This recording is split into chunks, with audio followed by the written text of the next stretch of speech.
Сегодня 1 ноября. У нас один столик, тоже наши гости, туристы. В целом в это время у нас всегда были полные залы. Как видите, склад готовой продукции, он весь пустой. Особо пострадавшие отрасли. А что у нас, есть не пострадавшие? Когда надвигается цунами, такое как пандемия, ясное дело, страдают все. Ограничения, работа по QR-кодам – это удар практически по всему бизнесу. Однако, как и в случае со стихийным бедствием, есть те, кто первым принимает удар, кто несет самые болезненные и тяжелые потери. В нашем случае это потребительский сектор. Всего 21 позиция. Не только сферы, связанные с предоставлением продуктов питания и напитков, то есть кафе и рестораны, гостиничный бизнес, парикмахерские услуги, музеи, туристические агентства, а также такие виды деятельности, как зоопарки, автостанции, стоматологическая практика и так далее. Вы видите сейчас их на экране. Для этих категорий бизнеса федеральным правительством предусмотрена такая мера поддержки, как гранты. Как их получить? Для этого нужно в срок до 15 декабря подать заявку, лучше и удобнее это сделать дистанционно через личный кабинет в Федеральную налоговую службу. Одно из условий для получения помощи – отсутствие у заявителей налоговой задолженности по состоянию на 1 июля 2021 года на сумму свыше 3000 рублей. Второе. Предприниматель должен сохранить 90% численности работников. Размер гранта определяется как размер МРОТ 12 792 рубля, умноженный на количество сотрудников. Кроме того, важно помнить. Сумма грантов не будет учитываться в доходах у предприятия, и получивший субсидии, получивший этот грант. И с размера этого гранта не будут отчисляться страховые платежи и НДФЛ. Еще одна федеральная мера поддержки для бизнеса в эти дни – льготные кредиты по 3%. Так называемая программа ФОД 3.0. Это 17 видов деятельности, многие из которых пересекаются с теми, что могут получить грантовую поддержку. Обращаться уже нужно не в налоговую, а в банки. Это по 3%. Кредит этот дается на 18 месяцев. Первые 6 месяцев никакие платежи ни по основному, ни по сумме кредита, ни по процентам платить не надо. Это так называемый грейс-период. И вся сумма возвращается в пределах 12 месяцев равными долями. В программе этой участвует более 30 банков, из них 15 представлено в Республике Татарстан.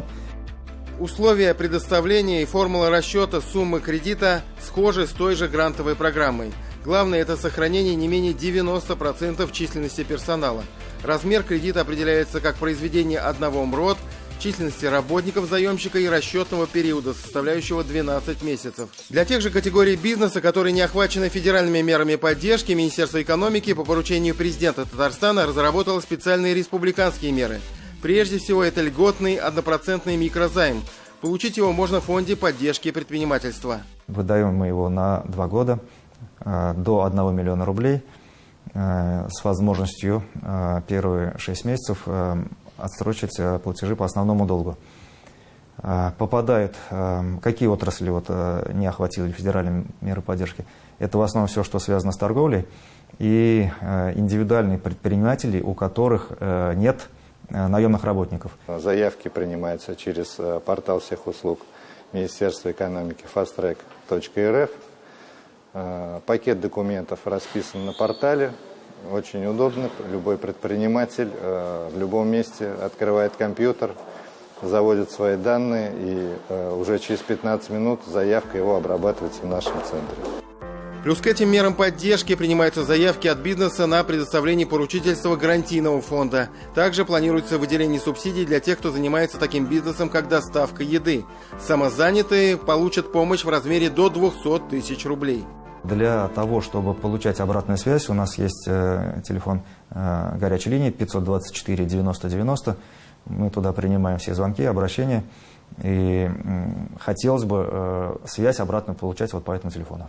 Не всеми, к сожалению, муниципальными образованиями налажено должное взаимодействие с предпринимателями, несмотря на то, что мы в рамках рабочей группы при Министерстве экономики достаточно детально, подробно доложили, проинформировали вас об указанном механизме. Исходя даже из этих программ, а есть и другие, видно, что власти и региональные, и федеральные постарались охватить максимальное количество предпринимателей. Только активность последних оставляет желать лучшего. Возможно, дело в низкой информированности бизнеса, но факт остается фактом. Из 45 районов Татарстана, включая Казань и Набережные Челны, 19, вы видите их на экране, не подали ни одной заявки по программе предоставления грантов.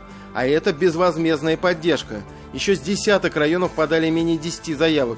Из них по 2 от Актанышского, Алексеевского, Альметьевского, Арского, Атнинского, Кайбисского районов, 1 от Менделеевского района.